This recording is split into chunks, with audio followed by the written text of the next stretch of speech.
Oh, I got this. OK. Thank you. It's so great to be here. I love Toronto, especially during the summer. So thank you for coming. And this is a privilege.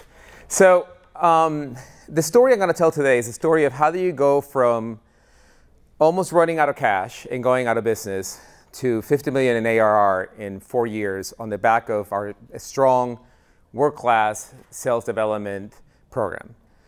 So before I get started, I have to, my marketing team told me that I have to say this. Outreach is a sales engagement platform. We take the systems that you put in place and we roll it across your entire reps so that they can get to do a lot more of their creative talking and researching and things that really drive value for your customers, and a lot less of the road soul-sucking activities that they don't want to do, such as saving things in CRM or remembering to following up. We deliver more meetings and we deliver higher opportunity per rep. That's what we do for a living. Now, why this presentation? The reason for this presentation is that when you see a company going from 0 to 100 million ARR going public in a very fast way, there's usually some secret, some black box, something that is really hard to replicate. Slack or Elastic or some other brilliant go-to-market scheme that sort of takes things from nothing to a lot in no time, and it's really hard for anybody to wrap their head around it. And today I'm here to tell you that you can build a program that takes you from 0 to 50 million in 4 years by driving 3 things: capacity, production, and efficiency. And assuming you have a good or decent product market fit, you can wrap your growth around a program that is calling out people where you have good messaging. Sorry, thank you. Where you have good messaging, and you can build it in a repeatable way, where it's an open box that you get to test, that you get to optimize, and you get to change and improve at improving. That's the key takeaway of today. So let's start from the beginning. Outreach was not a success all the time. We are born from a pivot. And like most great stories, Outreach was born from a need.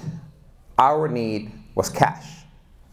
We needed a lot of it, and we needed it in 2 months, because otherwise we were going to run out of it and we're all going to disband. So our business was one of recruiting. We were in the recruiting business. We created a platform for attracting talent. And in December 2013, we had a terrible month, and we could not recover, and we were 2 months away from running out of cash. So we all got together as the founders, and we figured out that if we were to drive 10x meetings per rep, we can turn this whole thing around. So we broke down the core components, the primitives, if you would, of what creates a meeting. And there's a lot of communication tasks, there's a lot of personalization, a lot of research, et cetera. We broke down those into components, and then we built a workflow to drive those meetings. And we did it. We drove the next more meetings per rep. The problem was that as those meetings were happening and customers would ask us, prospective customers would ask us, what is your superpower? Why are you so good? And we say, well, we built this engine internally to help us drive meetings. People would be like, stop. I want to buy that engine, not your other product. And after 60 of those meetings, we had to pivot, and we built Outreach. Now, the build out of Outreach has a very strong SDR component, because I became the first SDR. I hang out my CEO title, and I hire AEs that would only work on commission, because we had no cash. And when you hire an AE that works on commission only, you have to promise them you're going to drive meetings for them. And the only way I can assure that I will drive meetings for an AE is by doing it myself. So I used Outreach, and I fed 3 AEs 5 meetings per day for 6 months, until we got to the first $1 million. And then everything broke, because that is sustainable up to a point, but then it's not, because there's only one Manny, and Manny didn't have a system. So like all good entrepreneurs, how hard could this be? So I went and hired my replacement to come and run the SDR program, and he came with his system. The problem is that the system that person brought in was very rigid, was very opinionated.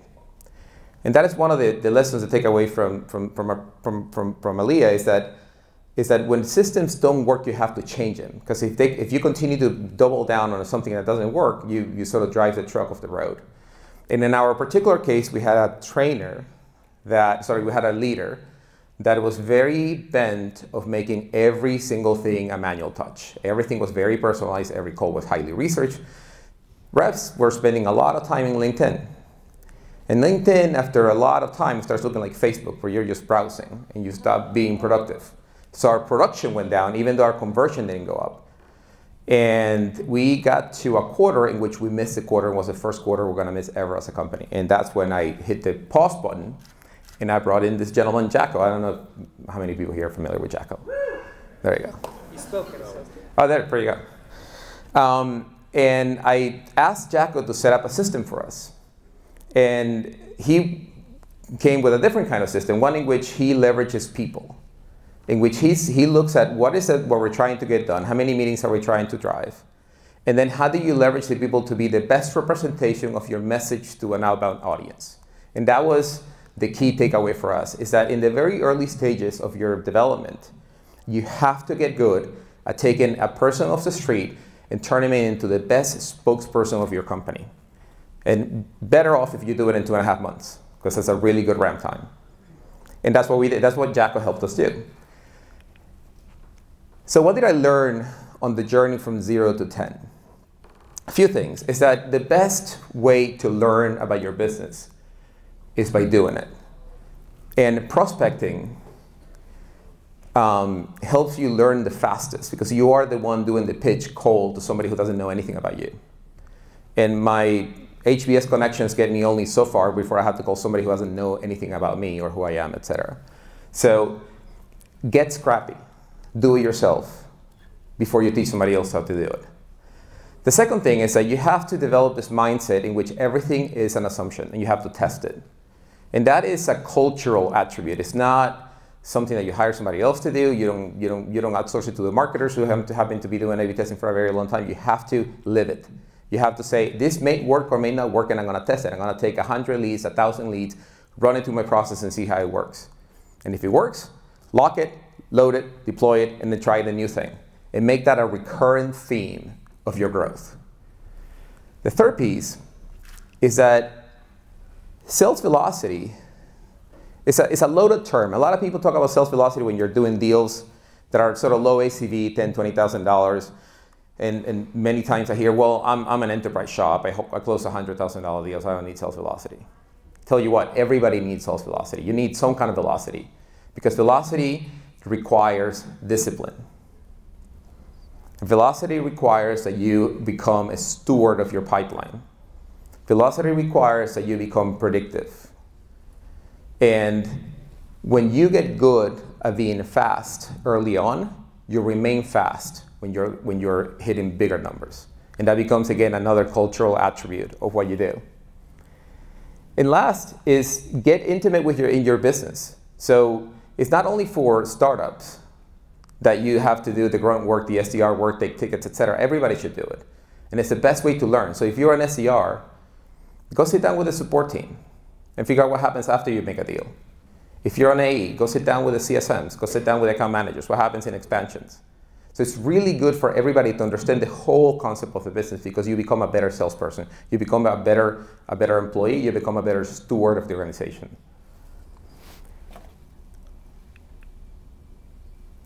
So those are the metrics that we deployed when we went from 0 to 10 million. First of all was meetings held. And the reason I'm saying meetings held as opposed to just meetings is that it could be easy to drive a meeting, but you have to get a taste for how long does it take before the meeting is not held. Because that's a waste of resources. If somebody doesn't show up to a meeting, you just wasted a ton of time prospecting that person and getting that person to agree. So the metric is not really meetings, it's meetings held. The second metric is that you have to optimize early on activity versus conversion. And this is kind of, it's always being a little controversial because of course conversion is what drives opportunity. But like a good athlete, you first develop the muscle in the muscle memory before you get into the finesse. So you have to master the basics before you can really master how you convert somebody. So it's really important that you sort of get, beef up Get those muscles in. Get the hour of calling. Get your hour of research. Get your hour of hunting. And make that a thing. Make your system work for you before you get good at the nuance of how you could get somebody to convert. And finally, connect. Connect and reply rates are what drives opportunities. So those are the things that you're going to track in order. Meetings held, drive the activity, and get this to convert. All right, I'm going to actually pause right now and see if there's any questions. I don't get what you mean by connect and reply rates. Connect is when you call and you actually get somebody on the phone. There's a bunch of reasons why that wouldn't work. Sometimes you have wrong numbers. Sometimes your data is wrong. Sometimes what you're sending on an email is not connecting with your customer. And if you don't get the replies, that means there's something wrong with your messaging. You want to fix that early. But great question. Anything else? All right, I'm going to go on. OK, so now we go from 10 to 25 million in AR. This is year 2 for us. What happens in that space is that now you are faced with a full new set of problems. What happens in the 10 to 25 space is that you're really preparing for the next stage. At the 10 to 25, all of a sudden, VC money is raining at you.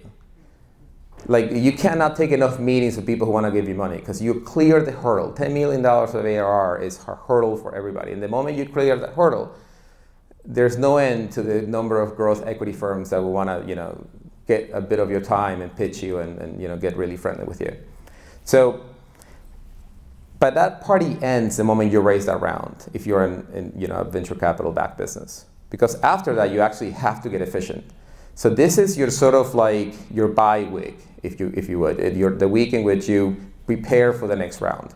This is the period in which you're building your team.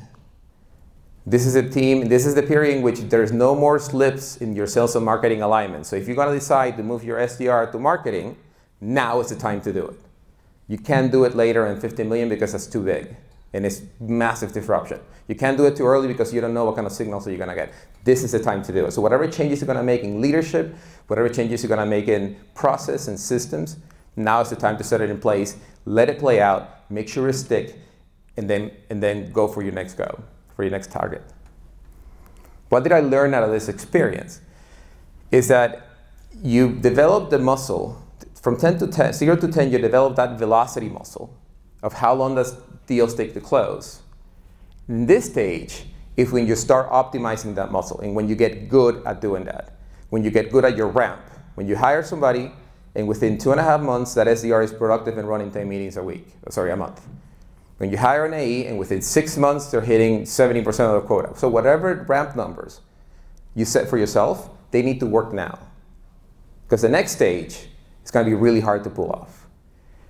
The second thing is that now you have to get really comfortable that you have a really direct line of sight to what is your ideal customer profile. So who do you call? What are the titles? What are the industries that is going to put food on the table? You're locking your model. So the 10 to 20 period is when you lock your model. And I'm going to get to why in a minute. You nail your ramp.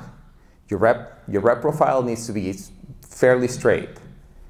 You sort of create, either if you use psychometrics or any other way to find out where you get your reps, so you poach them from a particular industry, from particular companies. If you love the Salesforce guys and that's where you get them from, whatever it is that you do that works well for you, this is the time to lock it.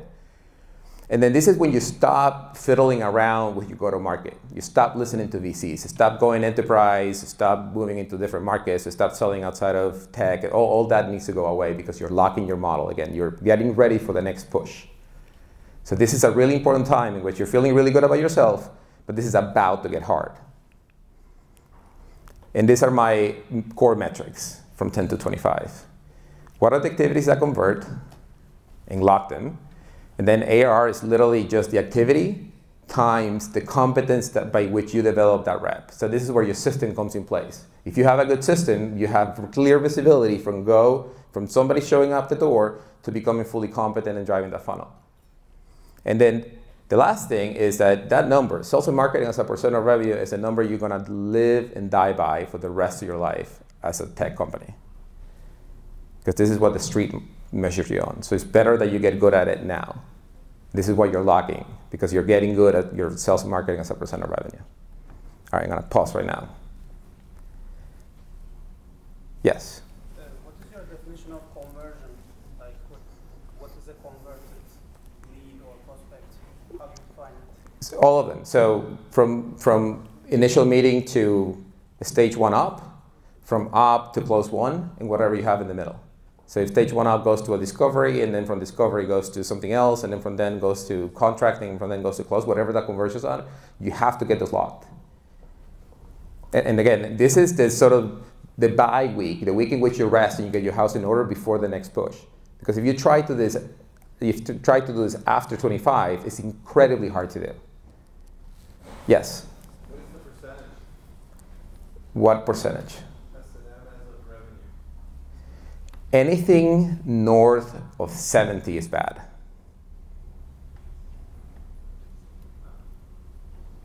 But now you have time to fix it. So when we came after running the engine really hot from 0 to 10, the 10 to 25, we came into 10 with about 90% sales and marketing as a percent of revenue. That's bad. But now we know that we need to fix it. We gave ourselves a year to fix it, and we exited at 70%, and that's fine. And now you can sort of continue to work on it. But you have to keep it in mind. Like, you need to understand where your discrepancy is in terms of sales and marketing. Is it your ramp? Is it your conversion? Is it the East Coast? Like, what is it? You have to find it. There's no more whack-a-mole after 25. Yeah. What's the most common thing that's contributing to the other side of the revenue? So, like 30%. What's creating that revenue? So you said sales and marketing creating 70%. What's creating the expense? Okay. So yeah, so this is sales and your total. The way they calculate that number is you take your entire sales and marketing, meaning these two people right here. You add them up, their teams, their costs, and then you divide that by revenue. And that number better be south of 70. Cool? Any more questions? Yes? What metrics do you use to judge rep competence? What measures do I use to use rep competence? So that's a great question because I'm not measuring rep competence. I'm measuring the ability of the system to output competent reps, which is a different kind of question. You see what I mean? Like, what kind of system do I have in terms of identifying the right hires, training them, putting them through a ramp program, and they sort of go through a J curve where they are sort of like burning, and they sort of start paying out. How long does that take? And kind of make that repeatable. Every quarter, every class, every cohort looks the same or same-ish. Once you get that nailed, then you know that you have a competent rep that can drive activities and drive results. That makes sense?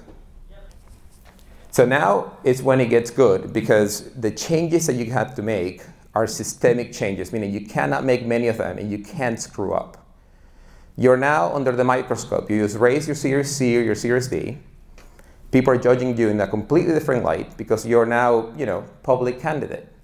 So whoever gave you money early and then mid and then late are fully expecting you to do something in the next 2 to 3 years that will make him liquid. So you're on a very big microscope.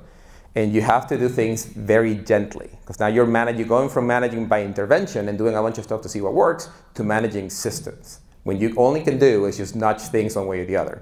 So it's very different to go into a room of 5 SDRs and telling, hey guys, we're changing everything right now, and just do it, to walk into a room where 20 SDRs are here and the other 20 are in Toronto and the other 20 are in New York and the other 20 are in somewhere else, and trying to change something. The changes are incredibly harder, exponentially harder the larger the team. So the things that you have to get good at here are different, and you have to commit. So what happens between 25 and 50 is that what worked at 25 may not work any longer at 50. And things will start to break and you will not know why. So you set up a sequence of touches, like you start using the llama, and all of a sudden the llama stops working. You don't know why. You used to have 2 phone calls followed by something else, followed by this ABN campaign, followed by an invite, and the conversion starts going the opposite direction. That's a signal, and you have to act on those signals. The problem, though, is that you don't know what way to turn. Do I send more llamas, or do I send something else? And there's nobody telling you the answer to that question. So you're going to have to make a bet, commit, and move. So you and measure it and stay tight to it, so that if it goes the opposite direction, you can course correct. And that's what happens when you get to a point in which your revenue and your team is so large that these changes are incredibly harder. And this is what I learned from this last stage, which we just passed last year. First of all, is that you will have to update your systems and your playbooks. You just don't know which way. You're going to have to adjust them. So you're going to have to test them, commit everybody, this is going to work, and then do it again. The second thing is that you're going to have to plan for misses. So you will miss a number. It's no matter. It's kind of like, you know, when you buy a motorcycle, it's no matter if you're going to fall, it's when you're going to fall. So you will miss a number. And the way you protect that is that you decide the amount of pipeline coverage you run. Does everybody here know what I mean by pipeline coverage? Raise your hand if you don't know what I mean.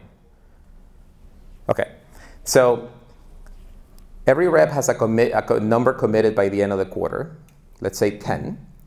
What you want to know is that how much opportunity prior coming into the month or into the quarter does the rep have that will cover that number.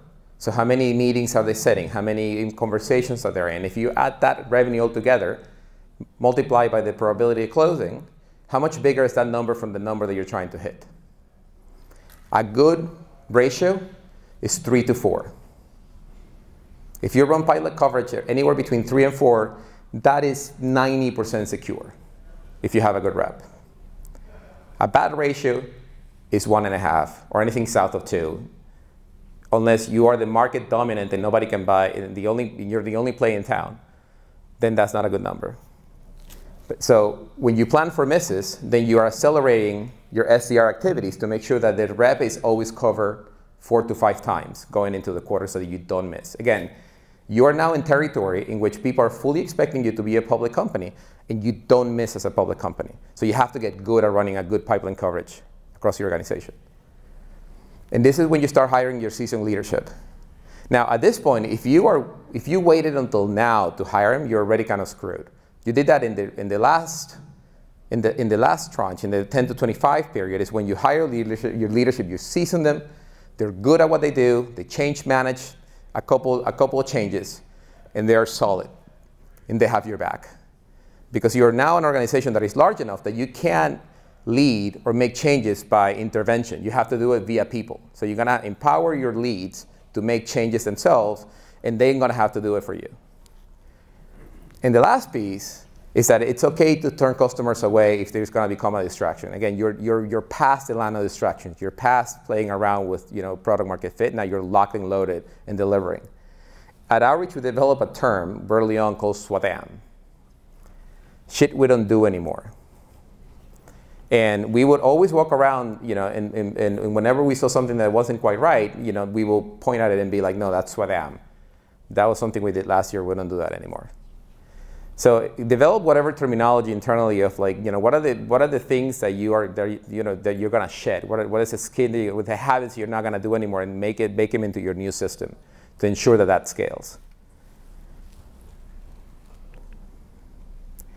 And one more is that to become a vibrant big company, you need to continue to expand your ideal customer profile. So build a team, small team, or figure out a way for you to continuously test the boundary of who your buyer is. So if you're selling into a particular market, and that's your market, and that's bringing your bread and butter, make sure that you are testing the edges of that market, who is like that market, but not quite that. Because that will continue to drive more expansion and a bigger TAM. So that's something that you need to start doing now. So you go from, to review. So you go from, you do everything you can do to drive to 10 million, then you lock your system to make sure that it delivers to 50. And then once you start hitting for 50, is when you start expanding the system again. So it's this sine wave of, you know, you hustle, you lock, and then you start looking for new markets. And when you hustle, you lock, and you start looking for new markets, and so on and so forth. The product market fit is a never-ending work. Like, you're always looking for product market fit, because your expansion opportunities will be in areas where you were not a product market fit before, and all of a sudden you are. So it's really important that you go through those processes. And that's all I have. Thank you for staying this long.